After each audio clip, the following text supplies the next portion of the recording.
எல்லா உயிர்க்கும் இறைவன் ஒருவனே. எல்லா உடலும் இறைவன் ஆலயமே. எல்லாருக்கும் இயல்பான் இன்பம்.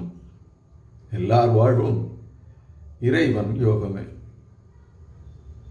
இதுதான் யோக சித்தியினுடைய தொடக்கமும் முடிவுமாக இருக்கு. உயிர், உலகம், இறைவன், இந்த முப்பொருள் விளக்கம்தான் வேதங்கள், 4 மறைகள். எல்லா உயிர்களுக்கும் உயிராக உயிர்ப்பது ஒரே ஒரு இறைப்பொருள் தான். அது எல்லா உடல்களிலும் உள்ள பொருளாக நின்று இயங்கிக் கொண்டிருக்கிறது. எல்லா உடலுமே அதனுடைய கோயில்கள் தான். எல்லா புலன்களும் அதனுடைய வாசல்தான். இறைப்பொருள் என்பது என்னன்னா, சச்சித் ஆனந்தம் என்று சொல்ற இன்பம் மயம். இன்பமே சிவம். இந்த உடல் சவமானது, அதில் சத்தான சிவம் தான் இன்பமயமாய் இருக்கு. அந்த இன்பப் பொருளை உணராது மனம் இங்கும் அங்கும் வெளியில அலைஞ்சு துன்பப்படுகிறது. உள்ள இருக்கக்கூடிய இன்பப் பொருளான இறைவனை உணர்ந்து கலந்து வாழ்வதே யோகம் ஆகும். இறைவன் அல்லது கடவுள் இயல்பை நாம் தொடர்ந்து இந்த யோக சித்தி எப்படி வாய்க்கிறது என்ற விளக்கத்தில் பார்ப்போம். முதல்ல நம்ம கடவுளை பற்றி முதல்ல அறிந்து கொள்வோம். ஓங்காரமாகி ஒளியாய் உயிர்க்கு உயிராய் நீங்காதான் இன்ப நிறைவு. கடவுள் எங்கும் நிறைந்த ஓம் வடிவானவர். இந்த ஓம் வடிவம் என்று சொன்னால் ஆதி நாதம், நாதஸ்வரூபம். அதனால்தான் பிரணவஸ்வரூபி என்று சொல்லப்படுகிறது.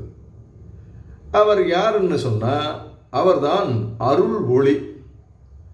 அவர்தான் உயிருக்கு உயிராகவே உள்ளங்களெல்லாம் கோயில் கொண்ட சுத்த ஆத்மா. அவர் எல்லாவற்றிலும் நீங்காது இருக்கிறார். தோன்றும் எல்லாமே, எல்லா உடல்களும் நீங்கி மாறினா கூட அவர் நீங்காது மாறாது அப்படியே அசையாது உள்ளபடி இருக்கும் சுத்த முக்த நித்தியன். சுத்த முக்த நித்தியன்னா அதில் களங்கமே இல்லை. முக்த என்றால் விடுதலையானவர், எதிலையும் பற்றாதவர். நித்தியன் என்றும் அழியாதவர். அவர் என்றுக்குமே வற்றாத நிறை இன்பமானவர்.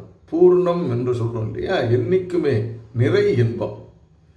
பரிபூரண ஆனந்தன், சுத்த சச்சிதானந்தன். இதுதான் யோகிகளுடைய அனுபவம். தியானம் நமக்கு நிலைத்ததும் சித்த சுத்தி உண்டாகும். சுத்தத்தால சத்தம் பிறக்கும். உள்ள ஓம் என்ற ஒரு நாதம் கேட்கத் தொடங்கும். ஓமிதி பிரம்மம் அப்படின்னு ஓம் என்றே அவனை நாம தியானிக்க வேண்டும். ஓமிதி பிரம்மா ஓமிதி தியாயதாத்மானம் என்று வேதம் கூட முழங்குகிறது. இதனுடைய அடிப்படை நாத கூட்டணி எப்படி இருக்குன்னா, ஆ உ இம் என்ற 3 ஓசைகள் தான், ஒலிகள் தான் சேர்ந்து இந்த ஓம் என்று சொல்லப்படுகிறது. இதற்கு பல விளக்கங்கள் இருந்தாலும், ஆ என்றால் அனைத்திற்கும் தாய் ஒலி. அது சத், உண்மை. அதுவே தன்மயம், தற்பரம், பரம ஆன்பா என்று பொருள்படுகிறது.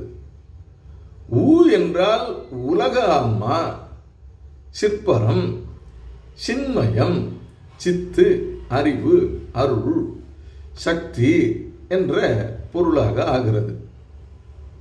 இம் என்பதுதான் ஆனந்தம், இன்பம், ஜீவன் என பொருளாகிறது. சுத்த சச்சிதானந்தனான பரமாத்மன் தன்னுடைய சிற்சக்தியால ஆனந்தமயமாக எங்கும் நிறைந்து எல்லாம் ஆக்குகிறார்.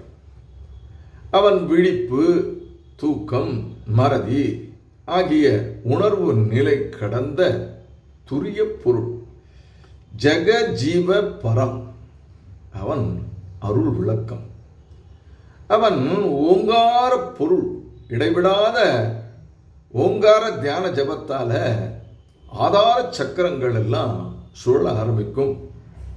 புருவ நடுவில் உள்ள ஆக்ஞா சக்கரத்துக்கு மேல ஒரு ஒளி தோன்றும். அந்த ஒளியையே தியானித்தால் ஒரு மெல்லிய உயிர் கனல் நாடிகளில் பாய்ந்து பரவும். அது ஒரு வெப்பம்.